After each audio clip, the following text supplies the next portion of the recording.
Good morning everyone. आप सभी का स्वागत है आज के लेक्चर में। प्रोकैरियोटिक ट्रांसक्रिप्शन लेक्चर सीरीज का आज थर्ड लेक्चर है, जिसका टॉपिक है प्रोकैरियोटिक ट्रांसक्रिप्शन इनिशिएशन। इससे पहले हम लोगों ने ट्रांसक्रिप्शन सीरीज के पहले लेक्चर में पूरे ट्रांसक्रिप्शनल प्रोसेस का ओवरव्यू देखा था। सेकेंड लेक्चर में एक निहायत ही इम्पोर्टेंट कंसेप्ट पे विस्तार में चर्चा किए कि how does RNA polymerase search A promoter. आज के लेक्चर में ट्रांसक्रिप्शनल इनिशिएशन, इसमें बेसिकली हम लोग बात करेंगे close binary complex, open complex और प्रोमोटर क्लियरेंस पे बात करेंगे। एक बार फिर मैं बता दूं कि मेरे यूट्यूब चैनल में प्रोकैरियोटिक प्रमोटर और आरएनए पॉलीमरेज पे डिटेल में लेक्चर है, आप उस लेक्चर को जरूर देखें, ट्रांसक्रिप्शन को समझने में आसानी होगी। आइए शुरू करते हैं ट्रांसक्रिप्शनल इनिशिएशन।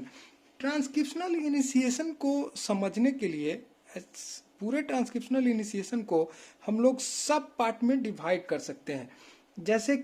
जैसे अगर हम बोले कि ये इनिशिएशन है, ये इनिशिएशन है, तो इस इनिशिएशन को, इस ट्रांसक्रिप्शनल इनिशिएशन को दरअसल हम तीन भागों में बांट सकते हैं।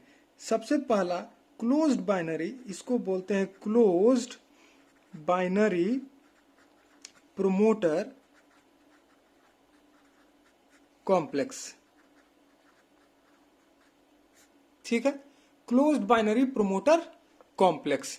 दूसरा ये है कि दूसरा क्या है, open, close to open, open open promoter complex.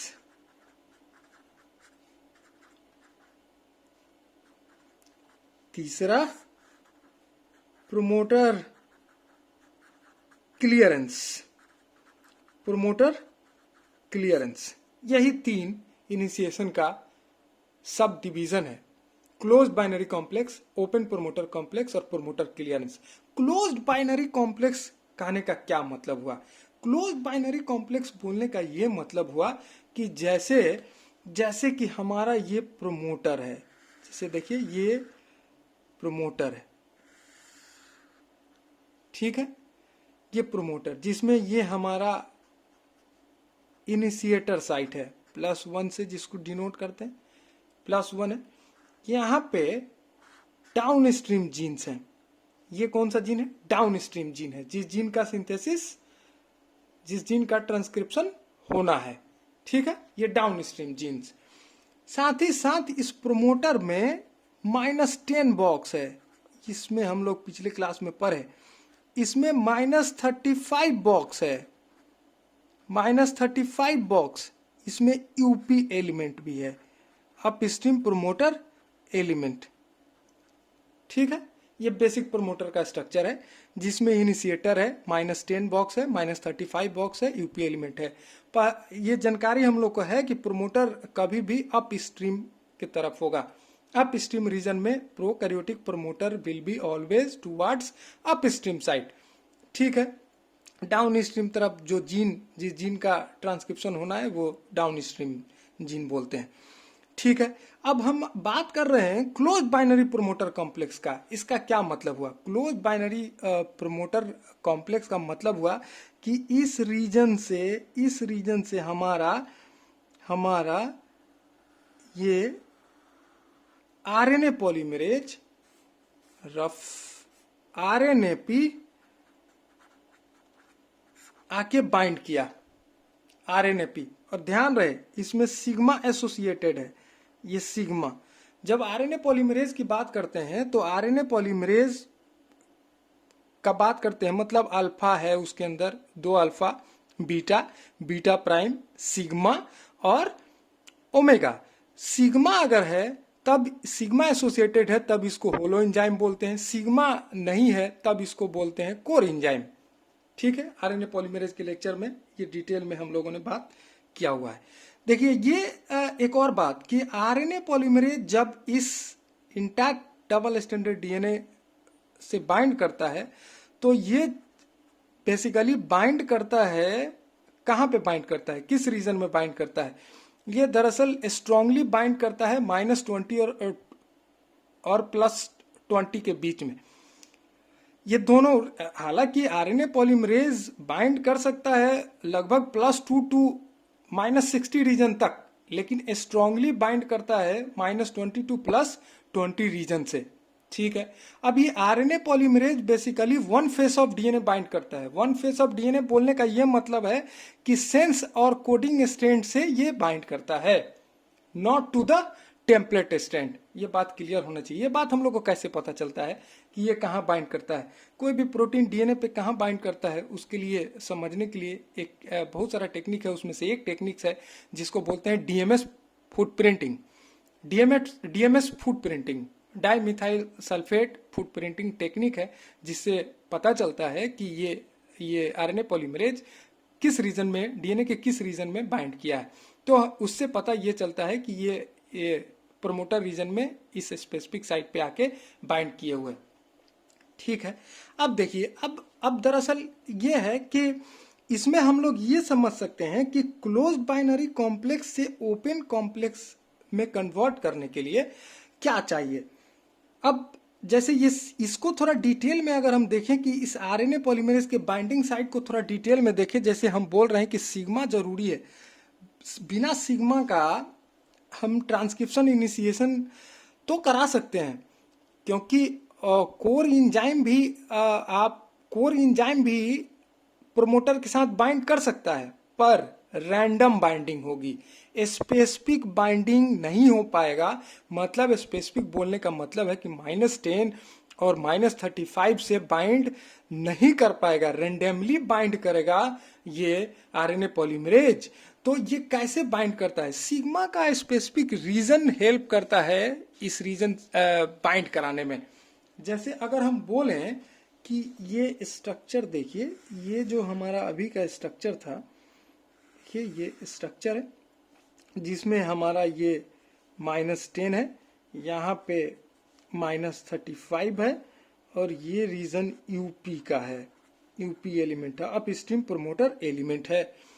ठीक है, अप स्ट्रीम प्रोमोटर एलिमेंट है, और यहाँ पे हमारा डाउन स्ट्रीम इनिशिएटर साइट है, और इसके बाद डाउन स्ट्रीम जीन्स हैं। अब देखिए यहाँ आरएनए पॉलीमरेज का सिग्मा, ये सिग्मा रीजन है, ये सिग्मा है।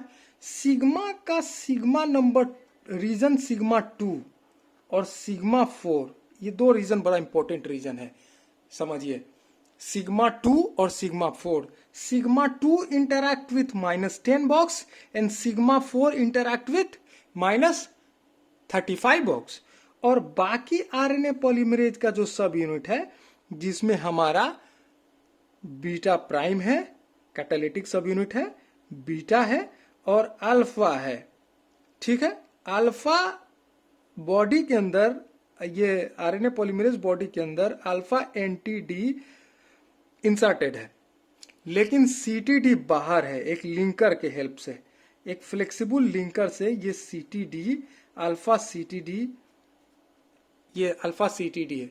ये देखिए एक बात कि सिग्मा प्रोमोटर एलिमेंट को रिकॉग्नाइज करता है, किसको, -10 को और -35 को, लेकिन UP element although it's a part of promoter but not recognise by sigma, UP element is recognise by alpha CTD. ये क्वेश्चन पूछता है, ये क्वेश्चन एग्जामिनेशंस में पूछा जाता है, इसलिए इसको आप ध्यान से देखिए और ध्यान से समझने की जरूरत है। ठीक है, अब देखिए, अब हम लोग ये कर सकते हैं कि इस सिग्मा को थोड़ा सा डिटेल में समझते हैं कि ये सिग्मा का जो रीजन है, सिग्मा 2 रीजन, सिग्मा 4, ये जो प्रोमोटर -10 और -35 बॉक्स के साथ इंटरैक्ट कर रहा है, तो ये सिग्मा का डिटेल स्ट्रक्चर जानना अब जरूरी है। जैसे ये देखिए, ये सिग्मा है, ये सिग्मा का ये एन टर्मिनस है, ये एन टर्मिनस है। ठीक है, ये सी टर्मिनस है, कार्बोक्सिल टर्मिनस है, ये सी टर्मिनस है। ठीक है, अब देखिए इसमें है क्या कि ये, जैसा कि अभी हम लोग देख रहे थे कि ये 4 रीजन में पूरा सिग्मा डिवाइडेड है, पूरा whole sigma divided into 4 region. ठीक है, 4 रीजन में सब डिवाइडेड है। 1, रीजन नंबर 1, रीजन नंबर 2, ये 3 और ये 4। ठीक है, यहां तक ठीक है। सिग्मा 1 2 3 4। अभी हम लोग बात किए कि sigma 2 recognises -10 box, sigma 4 recognises -35 box. ठीक है, अब सब डिवीजन है सिग्मा के अंदर। सिग्मा 1.1, सबको ध्यान से देखिए, सिग्मा 1.2, ये देखिए 2.1, 2.2, ये 2.3 और एक और इसमें बना देते हैं 2.4। ये जो रीजन है ये 2 रीजन है, सिग्मा 2 रीजन। अब 3 देखिए, 3.0, 3.1 और 3.2। और ये रीजन जो सब डिवाइडेड है 4.1 और 4.2 में। फिर से एक बार बोलते हैं, देखिए पूरा सिग्मा प्रोटीन है, ये सिग्मा इंपॉर्टेंट है। Without sigma RNA polymerase bind तो प्रोमोटर के साथ कर जाएगा, लेकिन रैंडम बाइंडिंग होगी। स्पेसिफिक बाइंडिंग के लिए सिग्मा का होना जरूरी है, क्योंकि बाइंडिंग आरएनए पॉलीमरेज में अल्फा प्रोमोटर के साथ अल्फा सब यूनिट की हेल्प से प्रोमोटर पे बाइंड तो जरूर कर जाएगा, लेकिन स्पेसिफिक बाइंडिंग के लिए सिग्मा का होना निहायत ही आवश्यक है। तो इस सिग्मा रीजन का सिग्मा 2 इंटरैक्ट विथ -10 और सिग्मा 4 इंटरैक्ट विथ -35, ये बात क्लियर है। दूसरा बात यह है कि ये जो सिग्मा का 4 रीजन सब डिवाइडेड है। फिर से जैसे 1 region is subdivided into 1.1 and 1.2, ठीक है। 2 region is divided into 2.1, 2.2, 2.3, 2.4। 3 region subdivided है 3.0, 3.1, 3.2, ठीक है। उसके बाद 4 रीजन सब डिवाइडेड है 4.1 और 4.2 में। इसमें सबसे इंपॉर्टेंट रीजन हमारा ये है 1.1 और दूसरा 2.3। इसको देखते हैं, इन सारे को समझते हैं। जैसे देखिए ये जो अल्फा, ये जो सिग्मा 1.1 रीजन, सिग्मा 1.1 ये क्या है, इसको बोलते हैं ऑटो इनहिबिटरी रीजन। ये इंपॉर्टेंट है, ऑटो इनहिबिटरी रीजन है, ठीक है। ये ध्यान से देखिए 2.3 क्या है, 2.3 helps in melting of DNA, ठीक है। अब देखिए 3 रीजन जो है अल्फा का 3 रीजन, जिसमें 3.0, 3.1, ये large portion of RNA polymerase accumulate in this region. इसको क्या लिख सकते हैं, large portion of RNA polymerase, portion of RNAP accumulate in this region, ठीक है, ठीक है। और सिग्मा देखिए, सिग्मा 4.2 रीजन इंटरैक्ट विथ -35, ठीक है। इसमें एक बात बताएं कि ये जो है ये सिग्मा 2.3 ये इंपॉर्टेंट है। ये सवाल पूछता है कि कौन सा रीजन सिग्मा का डीएनए मेल्टिंग कराने में मदद करता है, तो 2.3। और दूसरा इनहिबिटरी रीजन से सवाल आता है 1.1 ऑटो इनहिबिटरी है। ये ऑटो इनहिबिटरी को समझते हैं डिटेल में कि ये ऑटो इनहिबिटरी है क्या।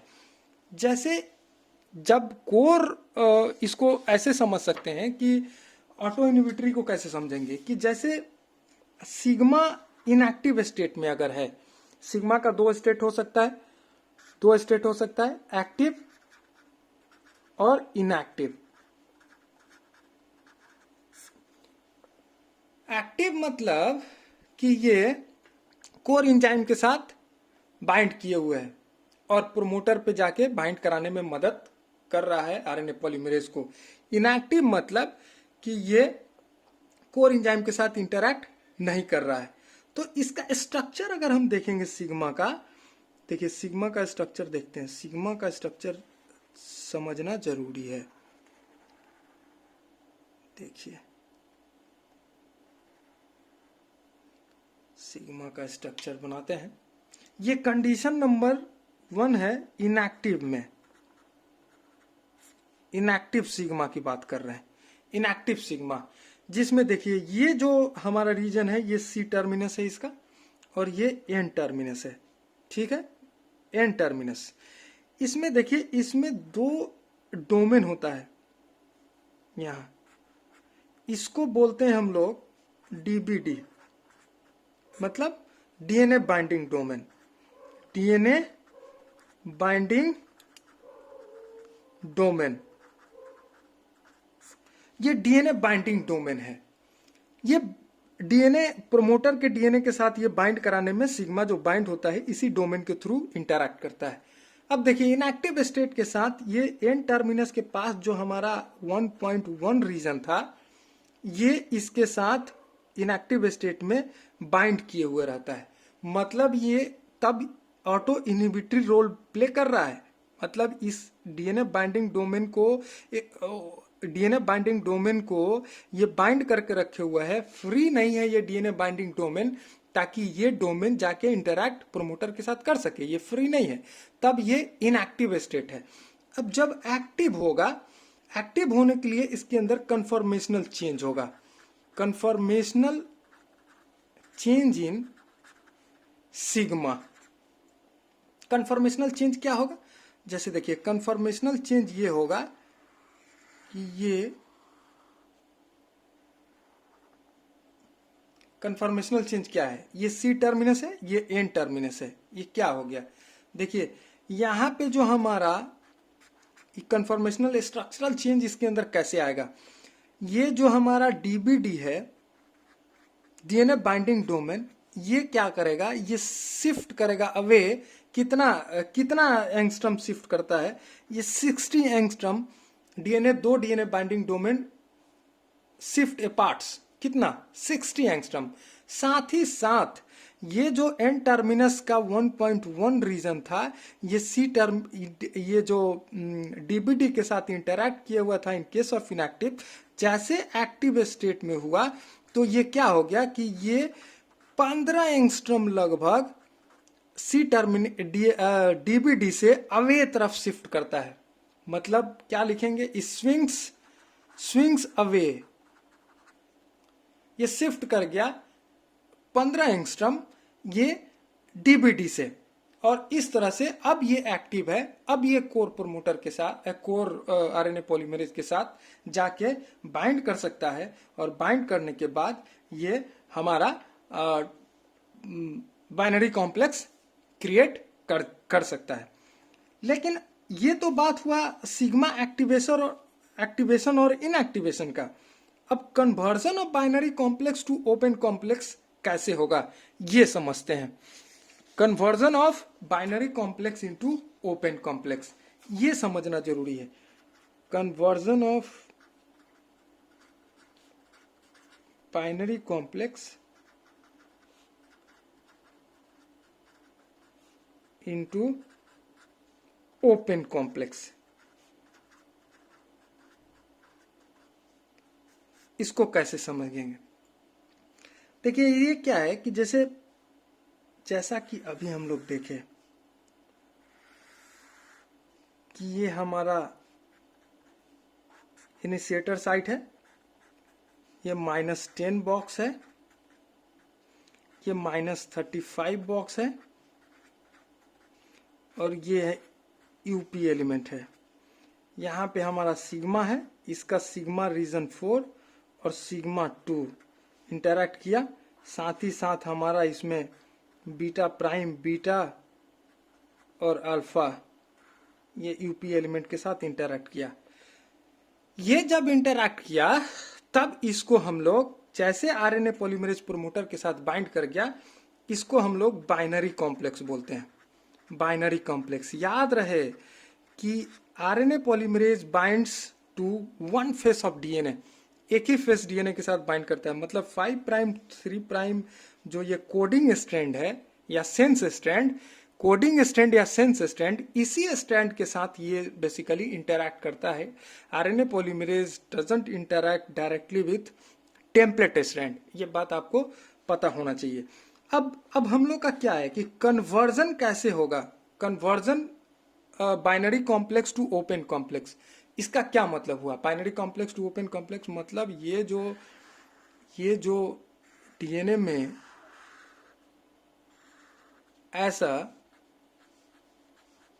मेल्टिंग होना चाहिए, -10 बॉक्स के तरफ, -10 बॉक्स पर मेल्टिंग होगा।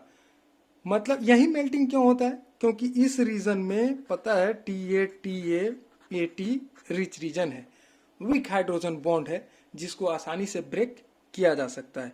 यहाँ आरएनए पॉलीमरेज हमारा ये लगा हुआ है RNAP, इसको हम लोग इसको बोलते हैं ओपन कन्फर्मेशन, जिसमें डीएनए का डबल स्टैंडर्ड इंटैक्ट जो स्टैंड है वो हेलिक्स दोनों स्टैंड ओपन हो गया, खुल गया।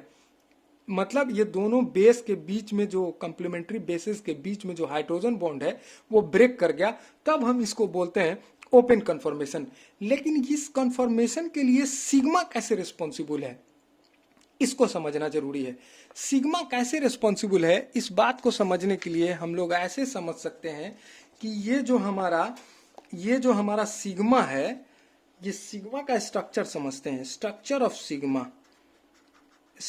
ऑफ सिग्मा 2 रीजन देखते हैं। ये डायरेक्टली आपको पता है कि मेल्टिंग कहाँ हो रहा है, -10 बॉक्स में, और -10 बॉक्स से इंटरैक्ट कौन करता है, सिग्मा 2 रीजन। तो सिग्मा 2 का ही स्ट्रक्चर देखते हैं। जैसे देखिए ये है हमारा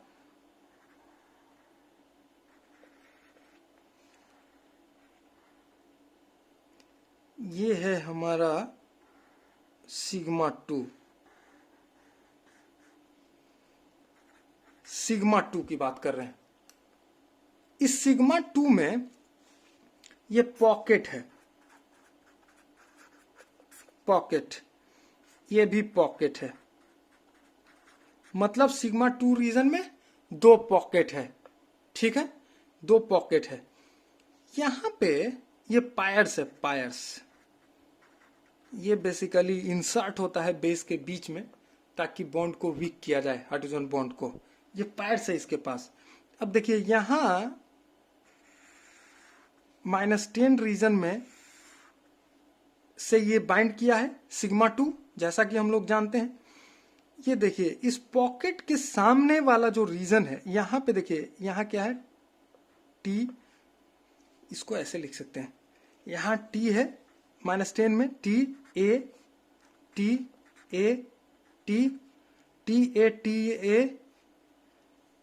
T, यही है। ये -12 पोजीशन पे है। पहला T किस पोजीशन पे है, -10। दूसरा A किस पोजीशन पे है, -11। ये -10, ये -9, और ये -8, और ये -7, ठीक है। ये -7, लास्ट T -7 और ये 11, ये दोनों इंपॉर्टेंट है। A का एडेनिन का पोजीशन -11 वाला, और थाइमीन का -7 वाला, ये दोनों इंपॉर्टेंट है। कैसे दोनों इंपॉर्टेंट है, जैसे सिग्मा 2 इसके साथ बाइंड करता है, ये क्या करता है कि बेस नंबर -11, ये वाला बेस, ये फ्लिप आउट करता है, फ्लिप, ये फ्लिप आउट होगा। फ्लिप आउट किसका, टेम्पलेट का बेस नहीं, ये इसका, ये सेंस का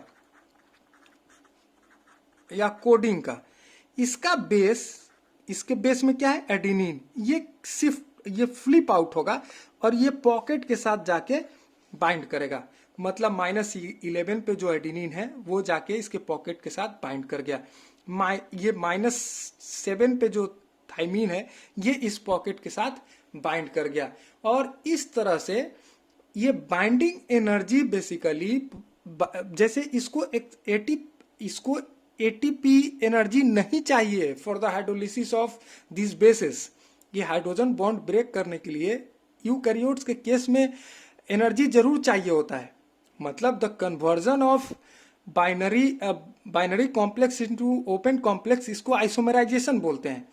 जैसे बाइनरी से जो ओपन कन्फर्मेशन कॉम्प्लेक्स में कन्वर्ट हो रहा है बाइनरी टू ओपन, इस प्रोसेस को आइसोमराइजेशन बोलते हैं। In case of eukaryote isomerisation के लिए एटीपी चाहिए, लेकिन in case of prokaryote isomerisation के लिए एटीपी नहीं चाहिए। तो ये एनर्जी कहाँ से मिलता है? ये binding energy favour the hydrolysis of hydrogen bond. ये बाइंडिंग एनर्जी, जैसे ये एडेनिन इस पॉकेट के साथ बाइंड किया है, ये एनर्जी फेवर करता है ये एक्चुअली एक तरह का एनर्जी का सोर्स है इसके लिए। ये अलग से एटीपी इसको नहीं चाहिए, ठीक है। ऐसे फिर ये पूरा जैसे ये फ्लिप आउट कर जाएगा, बाकी सारा बेस वीक होगा, और ये चूंकि जैसा कि ए और टी का हाइड्रोजन बॉन्डिंग वीक है, तो ये फ्लिप आउट के बाद ये वीक हो जाता है और ये इस तरह से हाइड्रोलाइज कर गया, और तब हमको स्ट्रक्चर ऐसा दिखता है, हम लोग को ऐसा दिखता है जिसमें ये हाइड्रोजन बॉन्ड दरअसल ब्रेक कर गया और यहाँ आरएनए पॉलीमरेज लगा ही हुआ है।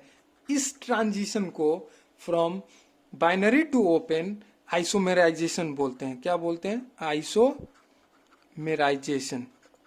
याद रहे, प्रोकैरियोट्स के केस में एक्सटर्नल एटीपी नहीं चाहिए फॉर द आइसोमेराइजेशन, जबकि यूकैरियोट्स के केस में आइसोमेराइजेशन के लिए एनर्जी एटीपी चाहिए। ये एकदम याद होना चाहिए, ये ओपन कन्फर्मेशन एकदम याद होना चाहिए। अब देखिए, अब दूसरा बात इसमें ये बताएं कि अब आगे क्या होगा, कि जैसे ये हो गया अब प्रोमोटर स्केप होगा, मतलब ये आरएनए पॉलीमरेज प्रोमोटर से आगे बढ़ेगा। प्रोमोटर जिसको बोलते हैं प्रोमोटर क्लियरेंस। अब इस पे हम लोग अगले दिन चर्चा करेंगे, इससे प्रोमोटर क्लियरेंस पे चर्चा करेंगे। साथ ही साथ इस बात पे स्ट्रेस देंगे कि एबॉर्टिव इनिशिएशन क्या है। बड़ा इंपॉर्टेंट है एबॉर्टिव इनिशिएशन। एबॉर्टिव इनिशिएशन क्यों होता है और अब एबॉर्टिव इनिशिएशन है क्या, इस पे बात अगले लेक्चर में हम लोग करेंगे। Thank you. ये अगर आपको ये लेक्चर अच्छा लगा हो तो मेरे चैनल को सब्सक्राइब करें, और कोई भी इससे रिगार्डिंग, किसी तरह का ट्रांसक्रिप्शन से रिगार्डिंग या इस लेक्चर से रिगार्डिंग या एज ए होल पूरे मॉलिक्यूलर बायोलॉजी के रिगार्डिंग अगर किसी तरह का आपको कोई कंफ्यूजन है तो आप जरूर कमेंट बॉक्स में क्वेश्चन पूछ सकते हैं। Thank you.